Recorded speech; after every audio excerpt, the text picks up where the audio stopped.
So this means even if you spend upfront another 10 or 15 lakhs rupees additionally as investment in the building, due to the reduced energy bills, that is around 75% is reduced. So it's like a large amount during its life cycle, that is the life cycle, say 25 years or 30 years for a building. During that life period, the energy savings that you are doing, you are getting will be much more than the initial upfront investment. So keeping this into account, say after some time you will have something called a payback period, say after 10 years or 12 years, the initial investment, that is the 10 or 15 lakhs with the interest, will be taken over, and you will reach something called the payback period, which is completed. So after that, whatever energy you're getting, or savings in energy that you're getting from the building, it will be like free energy for you. Without any payment, you can get energy directly from the sources like sun or wind energy or something like that, due to those modifications that we made in the building. So next is room layout. So based on the orientation or position or location of the building, or even layout of the building, how what kind of room we are using for what kind of services. We have different types of rooms. So based on the location of that rooms, based on the orientation of the building, only will be choosing certain rooms to be used for certain purposes.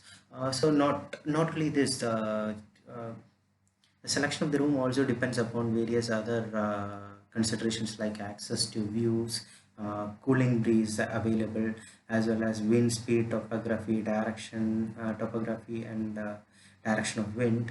Then sites relationship with the street, location, any trees or something is nearby, access to vehicle parking and other things. Similarly, if we have a good orientation, then the good orientation along with the thermal mass, as well as right glazing or insulation, can cut the heating or cooling requirement of the house by more than 50%. So this also involves reduction in energy costs, as well as due to the reduction in energy costs, we have lower greenhouse gas emissions because we are consuming lesser energy.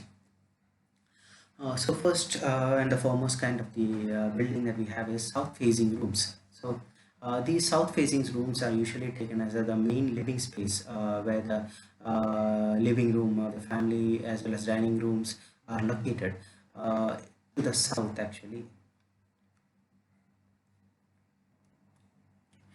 So why is because in the northern hemisphere, all these rooms will be situated in the south, and in the southern hemisphere in the north. Why, I'll tell you. In the If you consider the northern hemisphere, it will be always located south, because there we will get the maximum sunlight during the day. So south facing walls or south facing rooms always get a good daylight during most of the day. So that is from morning till evening till the sun sets. That is from the sunrise to sunset, we will be getting good daylighting. Apart from that, good solar gain, that is direct energy coming into the houses, will be more from there, as well as the but the thing is that these kinds of uh, rooms may require a horizontal shading in order to prevent overheating in summer. So we need sunshades to be given to these kinds of rooms, so that direct sunlight does not come in during peak summer time and overheat the building. So this south facing roofs gives the best passive solar gain in winter time. Next is the east facing rooms. The east facing rooms are mostly suited for kitchen, because early morning you will get the best benefit of good sunlight, and as well as breakfast areas. If you see, you will get the benefit of good sunlight. Apart from that, during late evenings when we are cooking, the rooms will be much cooler, because the sun would have gone to the west side by then, and the east side would already be cool. So the when we are cooking meals during late evenings or something that like that, at that time, uh, the kitchens will be slightly cooler if it is facing east rather than if it is in the west or any other south or any other directions. So it gives the advantage of this system is it gives a good morning light. This particular room is it gives a good morning light. Solar gain in the morning is good throughout the year, as well as initial warming, morning initial warming will be provided, as well as it is cool in late afternoon, which is very effective or good during a good summer evening. And uh, bedrooms also, if you are keeping the, can be used, can be kept in the east side, meaning late evening, it will be much cooler than the west facing buildings, bedrooms, which will make it very comfortable or good low temperature, which will be keeping it during summer, so that you can have moderate or lower temperatures, which will help you in keeping the room cooler, and it will be comfortable for us to sleep. So next is like west facing rooms. In west facing rooms, you have low angle and late afternoon sun only. Morning and all you will not be getting sunlight. But these west facing room have the major problem that it will be overheated by the time during evening. So excessive glare as well as overheating will be there.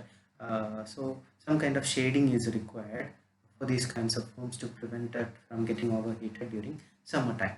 So they have a good afternoon daylight, and maybe it will overheat during late afternoon hours. So it's not generally suitable for kitchen, but it can be used for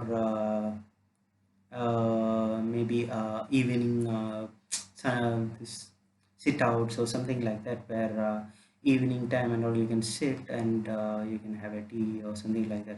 So those kinds of where the occupancy evening, it's not suitable for daytime occupancy, but night or evening times, like workout area or something, these living spaces can be used for that, where we'll be taking up some activities in evening. It will give you lighting during that time. So next is north facing rooms. This is not suitable for habitable spaces. So usually the north facing rooms in the northern hemisphere are usually used for what is that,